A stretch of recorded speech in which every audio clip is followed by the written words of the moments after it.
Seja bem-vindo a mais uma edição de Pingo é Letra. Você aqui é muito bem-vindo. Meu nome é Regina Vilela, eu sou jornalista independente e trago pautas quentes.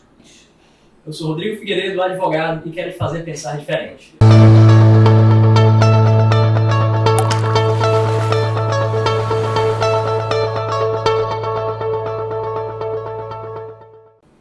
Pois é, pessoal, nessa edição do Pingo é Letra, nós estamos aqui com a vereadora do PSC em Fortaleza, Priscila Costa, que está no segundo mandato. Priscila, você é praticamente um bebê na política cearense, na política de Fortaleza, mas já está no segundo mandato, já tem uma certa experiência. Mas eu preciso conhecer um pouco mais de você. Por que você entrou para a política? Como é que isso aconteceu? Olha só, primeiro eu queria agradecer o convite, é um prazer estar aqui com a Regina Vilela. Rodrigo Figueiredo, é uma simpatia, né, vocês dois estarem aqui no meu gabinete, principalmente para a gente fazer algo tão útil que é informar a cidade de Fortaleza. E nessa oportunidade de eu falar um pouco sobre a minha vida pessoal, eu sou uma mulher muito comum, Regina, eu sou mãe de comum e bonita. Obrigada. Mas eu sou mãe de 3 filhos, né? Sou formada em jornalismo, sou sua colega. E a minha vida política ela foi também uma surpresa para a minha família. Dizem que política está no sangue. E é verdade que o meu avô, antes mesmo de eu nascer, ele foi um dos primeiros deputados protestantes em todo o Brasil, que é o deputado Pastor Luiz Costa, na época do governador Pascoal Barroso. Mas eu não era nem nascida, então eu não vivi isso, eu não frequentei esses ambientes e me interessei muito pelas causas sociais dentro do ambiente da igreja. Olha que coisa incomum, Mas né? você não tem nenhum resquício de ensinamento do teu avô? Você foi criada com ele, presente? Não, eu guardei... Ele faleceu, eu era bem novinha, eu acho que eu tinha 9 anos. Mas foi muito forte e registrado na minha memória a liderança dele. Ele era uma pessoa muito influente, muito carismática, muito querida. Isso eu guardei de uma forma muito especial comigo. Agora, o ambiente da igreja é interessante, porque eu sempre escutei missionários que iam para outros países e lá eles eram perseguidos. E na minha cabeça eu não entendia como é que pode a pessoa ser perseguida pelo simples fato de ser cristão. Missionários que iam para a Coreia do Norte, para a China e eram presos por estarem portando uma Bíblia como se eles fossem traficantes. Né? Em Cuba, ser restrita a possibilidade de você ir para uma igreja. Então tudo isso me fez assim, meu Deus, o que é isso? E eu descobri que as grandes ferramentas que colocavam a nossa liberdade em risco, elas vinham da política. Isso começou a despertar o meu interesse e eu fui pro jornalismo, querendo entender um pouco mais, querendo conhecer um pouco mais, até que quando veio essa minha fase um pouco mais madura, eu recebi realmente um desafio, né? Pessoas que estavam vendo ali a minha vida e disseram, olha, a nossa comunidade cristã precisa de representantes, nós queremos você como vereador, você topa? Aí eu caí nessa loucura de topar. Eu sempre repito para a minha audiência que política define o nosso cotidiano, que a gente precisa se envolver. Que não seja partidariamente, se a pessoa não tiver esse dom, porque é preciso também ter um dom, né? Que seja pelo menos acompanhando, atuando, porque você foi contratada pelo povo de Fortaleza, né? Então você tem que prestar contas. E a minha segunda pergunta aqui é exatamente isso. Quais são os teus projetos para esse segundo mandato? Pronto, aqui eu comecei me apresentando como uma mulher comum, né? E aqui eu tento não perder isso, esse espírito da mulher comum. Aqui eu não sou uma revolucionária, aqui eu não sou uma feminista, aqui eu não sou alguém que estou colocando uma agenda partidária acima dos interesses de uma mulher comum. Então aqui, acima de tudo, eu tento abraçar a causa da família, da infância e da liberdade. Porque se eu não tiver liberdade, é porque a minha família e as crianças de uma nação inteira sucumbiram. Não há vida, né, se não houver liberdade. Então, a gente tem tentado se posicionar dessa maneira, também denunciando abusos, né, que possam comprometer as nossas crianças, como é o caso da prostituição infantil, da violência contra a criança, do abuso sexual infantil. A gente tem visto até problemas, Regina, psicológicos atingindo cada vez mais as crianças. Eu fui a primeira vereadora em Fortaleza a pautar o assunto da automutilação, adolescentes, crianças na escola. As professoras estão nos procurando dizendo, olha, está aumentando o número de crianças que estão se cortando, que estão se suicidando. Então a gente tem tido um olhar especial para a infância e para a família, e esse aspecto tem norteado os nossos projetos e denúncias aqui dentro. Priscila, você transmite a ideia de uma pessoa nova, de fato você é uma pessoa nova, mas acredito que inspire muito também as crianças e os jovens na política, de uma forma geral. Eu percebo que a igreja também ensina esse engajamento, você se engaja com a causa cristã, e talvez isso tenha te ajudado a pôr esse pezinho na política. Sim. O que é que você diria para os jovens que têm interesse de entrar na política, por onde eles deveriam começar? O que é mais interessante para uma pessoa que está aí nos seus 14, 16 anos, já pertinho de começar a votar? De como entrar na política? Eu acredito que, primeiramente, a questão do autoconhecimento. Porque nem sempre na política você vai atuar como um parlamentar. Às vezes você pode fazer uma grande diferença como um jornalista, como um advogado, como você está fazendo. Esse trabalho que você está fazendo é de grande relevância para a formação política, né, de uma mentalidade. Então, é entender, né, consultar, também por que não orar e consultar também a Deus, Sim. né? Para que eu fui chamado? Eu posso fazer diferença na política, às vezes, como um escritor, como um jornalista, como um filósofo, como um ativista. Então, dessa forma, o autoconhecimento, né, a oração, né, e a preparação. Tem que estar capaz, tem que ser capaz de entender e também capaz de se posicionar. Tem que querer ocupar espaço. E ocupar espaço vai vir inimizade, vão vir críticas, mas é você ter a convicção de que você foi chamado para aquilo. Você sempre colhe os frutos de um trabalho bem feito. Verdade, exatamente. Priscila, a gente viveu uma eleição muito polarizada agora para a prefeitura, né? Você provavelmente deve ter tido disputado ali cada voto para você voltar e continuar o seu trabalho, mas eu quero conversar exatamente sobre essa política de Fortaleza. Certo. A gente está enclausurado, amarrado, aprisionado nessa duplinha PT-PDT há quase 20 anos. Né? Como é que é fazer oposição numa cidade, num estado em que a gente não tem muita escapatória? É verdade. É difícil a gente conseguir se manter no cenário político, né, sem ter o apoio de grupos fortes. E no nosso caso, grupos fortes é PT, PDT. Como que a gente vai sobreviver aí, né, no meio de gigantes? Mas é aquilo que eu falei, é a convicção, é a clareza de qual é a sua missão. E eu deixo muito claro para o meu eleitor quando eu vou pedir o meu voto. Então, quando eu chego aqui, eu tenho que me manter firme naquilo que eu apresentei. E uma dessas propostas que eu apresento é também a minha autonomia, a minha independência, de que o dono do meu voto é o meu eleitor, né? A nossa Constituição diz: todo poder emana do povo. Então eu tenho que entender que o meu poder que eu tenho aqui é da Dona Maria, da Dona Raimunda, que saiu de casa com o título de eleitor na mão, dizendo: hoje eu vou dar o meu poder para Priscila. Pois é, mas aí, desculpa, Rodrigo, mas como é que você, por exemplo, pode atender a demanda do teu eleitorado quando você sabe que você tem um controle de tudo, né, na mão do executivo, e um executivo que prioriza principalmente atender ali a base, né? Como é que você vai enfrentar esse problema? Porque o vereador é aquele que o eleitor ele quer que faça o asfalto, garanta a água, garanta o remédio no posto, isso. Enfim.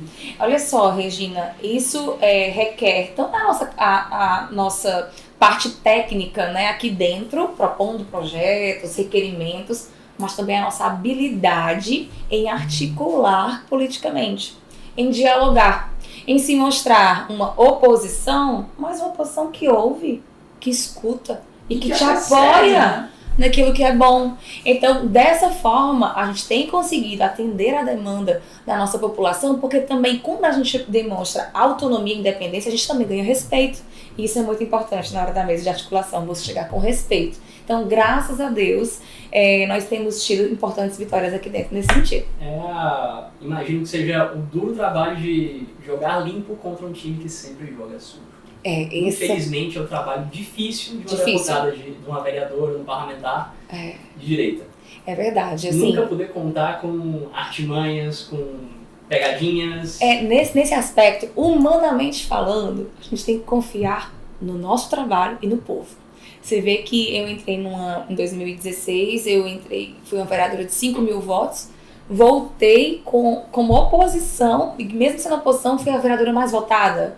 Então a gente tem que confiar que as pessoas realmente vão ser leais e vão te colocar lá novamente. Então isso tem funcionado. Estou aqui novamente. Ser a vereadora de oposição mais votada indica um cenário grave, né? Que o parte do povo não quer uma gestão que se encontra no poder nesse momento e ao mesmo tempo aquele questionamento. Como é que esse pessoal conseguiu essa eleição? E olha só, o vereador mais votado foi de oposição e a vereadora mais votada, no caso eu, também de oposição. Só faltou mesmo a gente eleger o capitão. Só faltou a gente eleger o capitão. Isso me traz uma lembrança também, que é a insegurança de termos urnas eletrônicas não auditáveis. Urnas eletrônicas com voto indireto. Precisamos apoiar o voto impresso. Precisamos. O nosso poder, como eu falei, que a dona Raimunda pega... O poder constituinte, o poder. Né? É a dona Raimunda quem constituiu você deputada. Sim, exatamente. A dona Raimunda tem que ter todo o controle para onde esse poder dela foi, o que aconteceu com esse poder dela. E a gente só vai conseguir isso com o voto auditável. No caso, o voto impresso. E isso é eleição direta. Isso é eleição direta de fato. Exatamente. Você sabe para onde é que ele foi, para quem ele foi. Isso. Você tem como identificar não como encontrá-lo, mas que ele seja contabilizado de forma real. Exato. E aqui vai o nosso parabéns para outra grande mulher, né? Bia Kicis, tá aí, a deputada Bia Kicis, tá aí, se Deus quiser, vai entrar na história de uma forma muito positiva em relação ao voto impresso. A perspectiva é que em 2 meses a Câmara aprove isso, né? E aí a gente só vai depender do Pachecão. Pachecão. Tem que criar uma intimidade. Pachecão, olha aí, hein? Priscila, vamos falar um pouco de Fortaleza e essa pandemia, sim, né? Sim. A cidade sofreu muito e ainda continua sofrendo. Isso é verdade. Você vê alguma perspectiva de fim do lockdown, fim dessas restrições? Como restaurar a economia de Fortaleza? Olha só, restaurar a economia, né? Finalmente a conta chegou, né? Que é o que o nosso presidente sempre disse, né? Precisamos de decisões equilibradas, não podemos matar as pessoas por causa da economia, né? E agora estamos aí com uma conta muito grave a pagar na economia. E é uma das nossas preocupações, porque a gente viu medidas muito violentas que sufocaram o empresário. E nesse momento é importante o povo acordar para a vida de que político não cria emprego, político não gera emprego. Falou, né? Você coloca o seu pão na mesa por causa que alguém levantou cedo para empreender, para abrir uma empresa, para ir pro batente e te chamar para esse projeto, te contratando e te dando um emprego. Então, isso é muito importante a gente entender para que a gente seja menos tolerante com decretos tão abusivos. A gente vê aí decretos restringindo horários, isso não faz o menor sentido. Restaurantes padecendo. No Ceará, Regina, foram mais de 8 mil restaurantes que fecharam e nunca mais vão abrir. Então, quantas famílias, né, que estão nesse momento?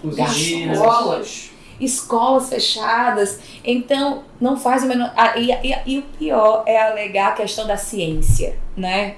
Não, então, a gente, assim, não dá. Eu mesmo tenho um requerimento que eu enviei para a prefeitura pedindo o estudo científico que pudesse justificar o lockdown na cidade de Fortaleza, o momento que ele inicia, o momento que ele acaba, o quanto ele dura. Qual foi o cálculo científico? Nunca recebi essa resposta da prefeitura de Fortaleza.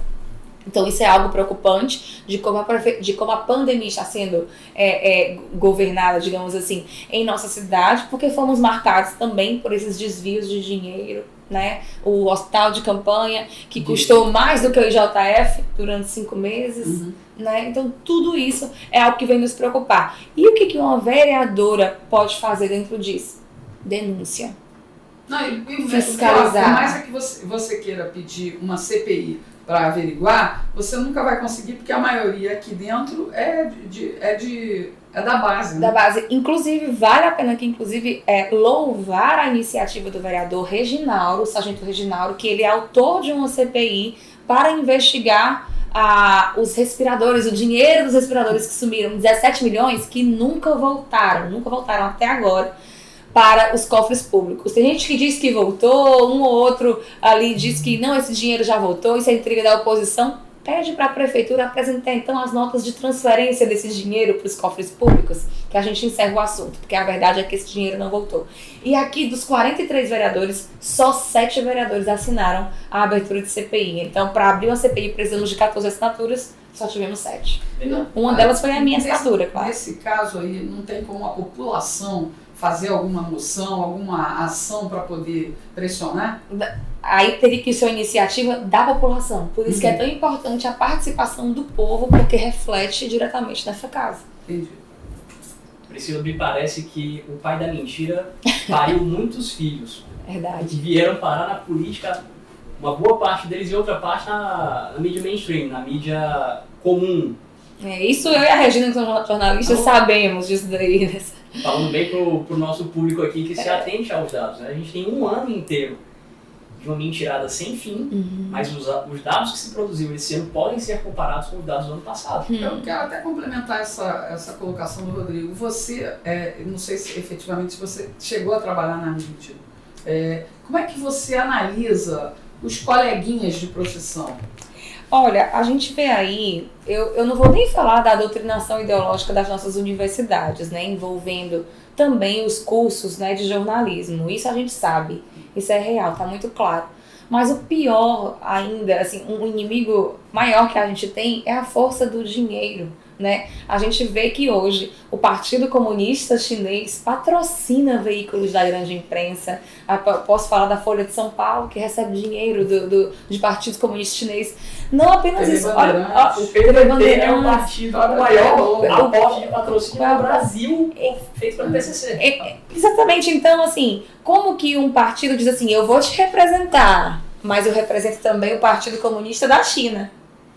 Como é que um veículo de comunicação diz, eu tenho um compromisso com a verdade, mas eu também recebo dinheiro de um pessoal que tem assuntos, que tem interesses estrangeiros, né? E não só isso, uma matéria que eu li agora recentemente, posso até passar para vocês, de repente colocar na descrição, não sei, é de que só nos Estados Unidos, 63% dos veículos recebem patrocínio da indústria farmacêutica.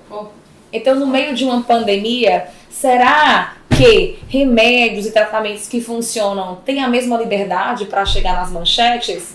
Ou os patrocinadores da indústria farmacêutica podem ter interesses de que essas manchetes nunca aconteçam? E a gente sabe que o Donald Trump lutou muito contra a indústria farmacêutica combatendo os opioides. Sim. Né? Então, há um conflito de interesses, né? Até reitero, não é bem o problema do dinheiro. É um problema da corrupção. O dinheiro é um instrumento de corrupção. Eu estava assistindo antes de vir para cá, perdão, a CPI do Covidão, né? Do Renan. A CPI do Renan. E aí um senador lá da Bahia defendendo com unhas e dentes a China. O interesse não é defender o Brasil, é defender a China. Olha, a China é um grande país, é uma coisa impressionante. Mas esses caras são traidores da pátria. E não tem vergonha disso. Mas, Regina, você sabe uma das coisas assim que mais talvez te sufoque também como jornalista? É a gente ver que o nosso povo, o povo brasileiro, é um povo assim muito ingênuo. Sim, carente de informação. Muito ingênuo. Verdadeira. Por exemplo, pra gente acreditar numa coisa, a gente nessa pandemia eu aprendi até francês. Pra poder saber o que estavam. Eu queria saber o que estavam escrevendo em português, o que estavam escrevendo em inglês e o que estavam escrevendo em francês, para eu saber o que era verdade e o que não era. Então, assim, a gente sabe que existe muito perigo. Então, a gente investe muita energia em atestar a verdade, né? E é isso que a pessoa comum, ela não tem como fazer. Você vê, por exemplo, o presidente Bolsonaro insinuou que talvez esse vírus possa ter sido fabricado artificialmente no laboratório chinês, e aqui ele virou zombaria, ele virou um estardalhaço, mas naquele momento que ele falou aquilo, estavam tratando disso no Senado americano. Em toda parte do mundo, o governo australiano estava apresentando provas. Então a gente vê que o nosso povo é vítima dessa desinformação. Ele não tem errado uma. É impressionante. Incrível. Ainda dizem que ele é um negacionista, preparado e que não tem visão de mundo, mas enfim. Vamos voltar aqui para a política local. Você, uma das suas bandeiras, a principal é a família. E você é uma ativista contra o aborto. Isso. Existe alguma ameaça municipal com relação a isso? Na verdade, o aborto é uma ameaça global, né? O Brasil, e a gente vai passar do Brasil para chegar nesse nosso pedaço de Brasil, que é Fortaleza. O Brasil, ele é um paredão de resistência contra as políticas abortivas. Embora nós tenhamos alguma flexibilização na nossa lei, na lei penal, em relação aos outros países, nós somos extremamente pró-vida. Nesse sentido, a gente precisa levantar cada vez mais muros. E a gente sabe que muitas vezes a semente do aborto ela começa na questão ideológica. O movimento feminista entrando lá nos livros didáticos da sua filha, né? As questões ideológicas na imprensa, na mídia. Então, eu como parlamentar, quando eu uso a minha voz aqui, eu já estou combatendo, já estou colocando aqui, temperando, né, com o sabor da vida, essa narrativa. E além disso, nós temos um projeto aqui na Câmara Municipal, apresentado por mim, estou aqui pedindo apoio para que seja aprovado, que é o Estatuto do Nascituro. Legal. É a gente reconhecer o nascituro, o pequeno bebê no ventre da mãe, como um ser digno, dotado de direitos humanos, de dignidade e de valor, defendendo a vida desde a concepção. Então, preciso do seu apoio aí para aprovar o Estatuto do Nascituro em Fortaleza. Bom, agora eu vou voltar àquele ponto meio que inicial que a gente começou e que estamos seguindo para a parte final da nossa entrevista. Certo. Você é contra a ideologia de gênero, especialmente nas escolas. Essa forçação de barra nas escolas. Eu estava assistindo agora há pouco na internet, antes de vir para cá, a repórter dizendo com todas as letras, enchendo a boca e dizendo a LGBTXQYZ ao quadrado. É um negócio impressionante, como se ampliou tudo, né? Você, inclusive, agora você pode se sentir uma planta, você pode se sentir um bicho, e a ideia é, como a gente estava falando antes, desconstruir o ser humano. Desumanizar a sociedade. Né? Como é que a gente está enfrentando isso aqui em Fortaleza? Porque a gente sabe, e a gente já vai chegar num ponto, né, que eu, inclusive, estou envolvida nisso. Isso. Né? Como é que a gente está nesse momento em Fortaleza? Bem, primeiro a gente precisa fazer uma divisão sobre a ideologia de gênero e a relação que ela tem com as pessoas que possam viver sua vida sexual de uma maneira um pouco diferente da nossa, um homossexual, um gay, um lésbica. Eles têm interesse em ideologia de gênero? Não. O interesse da ideologia de gênero não é interesse de indivíduos, é um interesse partidário, ideológico de uma agenda internacional. A gente está falando de um movimento político, não estamos falando de pessoas, certo? E esse movimento político tem seus braços. Aqui em Fortaleza, por exemplo, a gente tem casos, né, de... A denúncia que você fez, eu acho que é a denúncia mais grave que a gente teve nesse sentido, mas eu também já cheguei a denunciar em Fortaleza a pornografia sendo exposta para crianças. Como foi, por exemplo, uma denúncia que eu fiz de uma escola municipal de Fortaleza que nos muros eles tinham feito um programa onde convidava artistas conveniados com a prefeitura para pintar o muro das escolas. E nesses muros eles faziam apologia à masturbação infantil. Era uma mulher nua, posso até mandar a foto para vocês, viu? Por favor, uma mulher nua. Mais do que a gente põe. E eles mostrando ali, eles usavam até um termo pejorativo, siririca faz bem, falando isso para crianças. Eram crianças de até 6 anos naquela escola. E convidando aquelas crianças para uma aceitação e uma naturalização de uma masturbação. Então, isso a gente vê que esse caminho é um caminho muito violento com o alvo nas crianças. Então, ser contra a ideologia de gênero é ser a favor, antes de tudo, da saúde emocional e da saúde mental das crianças. E quem está dizendo isso não sou eu. A Associação Americana de Pediatria, o Conselho Regional de São Paulo de Médicos estão alertando o tempo todo. Quem está expondo as crianças a cenas eróticas e também a ideia da ideologia de gênero que coloca em guerra a mente e o corpo desse ser humano que ainda está em formação, está cometendo violência contra as crianças. Então, nesse sentido, Regina, inclusive é muito um dos nossos desafios aqui dentro, falar a favor das crianças nesse sentido, os ataques que nós sofremos. Eu fui, por exemplo, atacada pela presidente do Sindicato de Professores da Rede Pública, e aqui quero falar, fui atacada por ela, não pelos professores da Rede Pública. Os professores da Rede Pública 99% se levantam para defender as crianças, para ser contra a ideologia de gênero, mas a presidente do Sindiúti, ela, em uma manifestação com centenas de professores, ela me chamou de homofóbica pelo simples fato de eu dizer que uma criança não poderia ser exposta à ideologia de gênero. Vereadora, eu trago até uma questão que serve para que as pessoas raciocinem sobre. Procure quem realmente defende a ideologia de gênero, né, os atores políticos, se eles aplicam isso dentro de casa com os próprios filhos. Duvido. Não aplica mesmo. É pro filho dos outros. Sim. Socialismo comunismo é pros outros. Ideologia de gênero é pros outros. Nunca é pra dentro da casa dele. A família dele é privilegiada. A do povo comum não. Tem que se submeter às agendas, à exploração. Olha um dado interessante da Câmara de Fortaleza. Vai aí, né, nesses vereadores que apoiam, por exemplo, a linguagem neutra. A linguagem neutra, né, que vem reforçar a do X, do E. Ele, elo, né? Todos. Acabei de assistir. Olha, hoje tudo eu assisti. Uma deputada estadual de Pernambuco que foi a uma escola denunciar. Eu esqueci o nome dela, mas ela foi a uma escola porque ela tava tudo lá, bem-vindes. E aí ela foi, já denunciou ao Ministério Público. A gente tem que agir como pai, como mãe, como avó, como avô, como o nosso representante. A gente tem que aprender a reagir. Exatamente. Porque senão vão modificar e afetar as nossas gerações futuras. E sobre a reação, Regina, eu faço um adendo. Legítima defesa. Sim. Por mais que digam, como disseram pra você, você é homofóbica, etc. Entra por aqui, sai por aqui. É legítima defesa da sua família, dos interesses cristãos, de uma vida saudável, de uma vida normal.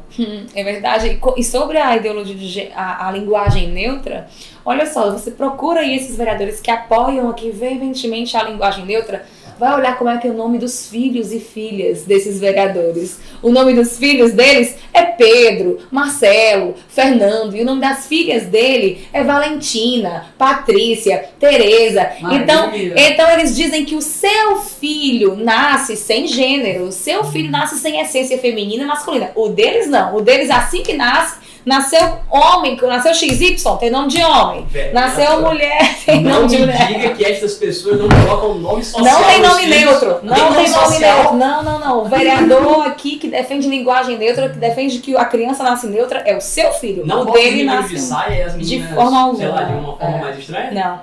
E a gente veio para esse assunto porque coisa de alguns dias atrás, semanas atrás, você recebeu uma gravação que, na verdade, fortalece uma denúncia que eu fiz. Isso. E pela qual eu estou sendo processado em segredo de justiça. Eu não posso comentar, mas eu posso te perguntar, né? Não vou perguntar de onde veio, mas o que me deu muita satisfação e alegria é de que finalmente uma outra prova, né, veio à tona. Isso. Porque todas as provas que você inclusive tem aí, eu também tenho e entreguei à polícia quando eu fui prestar depoimento por ser acusada de fazer fake news, de injúria e difamação contra o ex-prefeito Roberto Cláudio. Que absurdo. Né? Foi chamada de mentirosa pelo mentiroso. Fui chamada de mentirosa. Pelo mentiroso. E o processo está lá em segredo de justiça. Se é uma coisa tão importante, eu realmente não entendo por que o segredo de justiça. Mas você, com esse mesmo material, Deus é Pai, eu agradeço todos os dias e agradeço sinceramente pela sua vida, porque a prova que você recebeu já foi juntada ao meu advogado, né? Para que eu prove e também vá buscar os meus direitos junto às agências de fact-checking. Isso. Eu vou receber indenização. Ótimo. Porque todas as agências de fact-checking e todos os veículos disseram que eu estava fazendo fake news. Vocês podem preparar aí o cofrinho. Eu vou encher o meu bolsinho de dinheiro. Porque vocês me acusaram de fake news e eu estou aqui cada vez mais perto de provar o quanto a Secretaria Municipal de Educação de Fortaleza tinha sim um projeto de ideologização de crianças na creche de 0 a 6 anos e principalmente usando termos inadequados. Eu nunca acusei os professores, mas eu denunciei o absurdo da situação, né? E finalmente agora tudo começa a se completar. Quero ver esse caso definido pela Justiça do Estado do Ceará. E agradeço a você por você ter denunciado, Sim. corroborado a minha denúncia. Claro, Regina. Primeiro, eu lembro quando eu recebi essa primeira informação sua, eu estava com meu bebezinho com 10 dias de vida e aquilo me indignou de tal forma. E eu recebi também, por ser vereadora, era mais fácil encontrar o meu telefone. Então, outros professores que tinham recebido aquele treinamento, porque é isso que as pessoas não entendem. As pessoas acham que os professores deram aulas a respeito daquilo. Não, porque a maioria dos professores discordam com isso. Mas eles receberam um treinamento da prefeitura. E pela revolta e indignação de estar recebendo aquele treinamento, entraram em contato com algumas pessoas, uma delas você, entregando o material, os slides. É muito importante saber que esse material se tratam de slides apresentados nesse treinamento. E eu tenho o áudio de mais de 5 minutos desse curso sendo ministrado. Esse curso, Regina, que te chamaram de fake news, porque disseram que não existiu o curso. E no áudio, Regina, a pessoa que está dando o curso, a servidora do município, ela diz o nome dela, Valéria. Então, é mais uma prova. Tem cara, tem nome, tem áudio. Além disso, nós temos a foto dessa servidora apresentando esse slide que foi muito característico e muito marcante. Porque é outro crime. É usar a figura de uma ministra de Estado, que é a ministra Damares, em forma de caricatura, em forma pejorativa, e ela está na foto que eu repassei, justamente apresentando esse slide para aquele grupo de professores que deviam estar, com certeza, indignados de estarem recebendo esse tipo de conteúdo. Agora, eu quero aproveitar essa oportunidade, Regina, para falar principalmente de como nós estamos cercados de pessoas mal intencionadas e sem compromisso com a verdade, que é por isso que você está sendo vítima disso, porque ninguém resolveu se posicionar a favor da verdade, checar os fatos, mas quiseram apenas destruir a sua denúncia. E eu queria também chamar a atenção... a minha credibilidade, a minha reputação. Exatamente. E um alerta que eu queria fazer aos pais, Regina, é porque nesse material fala sobre o papel da escola. E diz o seguinte, que o papel da escola na sexualidade da criança é romper com a cultura heteronormativa. Porque a cultura heteronormativa, ela seria algo opressor. Então, o que é a cultura heteronormativa? É a cultura que reafirma a essência feminina de uma menina. É a cultura que reafirma a essência masculina de um menino. Então, é papel da escola dizer que quando o papai te chama de princesa, ele é um opressor, ele é um violento, ele deve ser desconstruído e combatido. Então, é esse tipo de ideologia que está utilizando os espaços públicos da nossa cidade para ter acesso à intimidade das nossas crianças. E nesse aspecto, graças a Deus, nós temos grandes defensores. Você, Regina, foi uma defensora da infância quando passou por tudo isso para usar a sua voz e fazer essa denúncia. E também os milhares de professores que se levantaram para rejeitar isso daqui, para combater isso daqui, para enviar denúncias para mim e para você. Então, eu acredito que a linha de frente de defesa das crianças nas escolas são esses excelentes professores. E foi essa compromissados que bloqueou a continuidade do projeto. Exatamente, porque quando você fez a denúncia, eles interromperam o curso e deixaram de dar o curso. Então, muita gente aponta para a Regina e diz assim, esse curso não existiu. Mas por quê? Porque lá no começo, quando foi ministrado 2, 3 vezes, ele foi interrompido por causa do estardalhaço que você usou sua voz para fazer, defendendo a infância. Então, é uma luta que a gente não pode deixar de lutar. Sem infância, a sociedade não tem futuro. Sem crianças bem educadas, bem instruídas, ensinados a serem adultos responsáveis, cidadãos produtivos, não existe futuro para a sociedade nenhuma. Sim. É de extrema importância. E a perversidade do termo desconstruir significa, na literalidade, destruir. É realmente um crime, né? A gente vê que... Você deve ter apanhado também por esse vídeo, né? Sim, eu apanhei bastante. Mas assim, Regina, quero aqui dizer que eu tô aqui para apanhar. né? Muitas vezes. Né? A gente tá aqui, a gente sabe que vai enfrentar esse tipo de coisa e a gente recebe instrumentos para nos proteger. Eu tenho um gabinete, Regina, eu tenho uma assessoria jurídica, eu tenho uma tribuna, eu tenho imunidade parlamentar. Agora, olha a sua coragem. A sua coragem. Eu só tenho um advogado maravilhoso chamado Aloysio Gurgel, que eu sempre agradeço a Deus porque ele me defende. E pro bono. Isso ainda Um grande abraço, doutor Aloysio, mas fica aqui um exemplo para você mãe, para você estudante, para você profissional, para você advogado. Faça a sua parte. Vamos fazer uma liga de defesa da infância nessa cidade. Tamo junto. Queria te fazer um pedido. Sempre comunica pro povo de Fortaleza quem são os vereadores que te apoiam contra esse absurdo. Excelente. É muito importante saber quem realmente está comprometido com a nossa sociedade. Representando todos os demais, eu vou dar o nome do vereador que é o presidente da Frente Parlamentar em Defesa da Família. Porque aí vocês vão ver quem está nessa frente e vão poder conhecer todos os vereadores. O nosso presidente é o vereador Jorge Pinheiro. Então vai lá nas redes do vereador Jorge, vai lá na Câmara Municipal, no site da Câmara Municipal, vê a Frente Parlamentar em Defesa da Família. Lá tá esses vereadores que disseram, família, pode contar comigo. Vereador Jorge Pinheiro, o senhor é o próximo aqui no Pingo é Letra, hein? Ótimo, muito bom. Priscila, eu quero te agradecer demais, primeiro, por essa bênção aí que você acabou contribuindo muito com a comprovação da credibilidade do meu trabalho. E segundo, por esse seu esforço, né, de trabalho político, não só pela cidade de Fortaleza, mas especialmente pela família, pelas crianças. Que Deus abençoe esse seu mandato, fortaleça sempre você. Pode contar com a gente está aqui para ser também um canal da sua voz.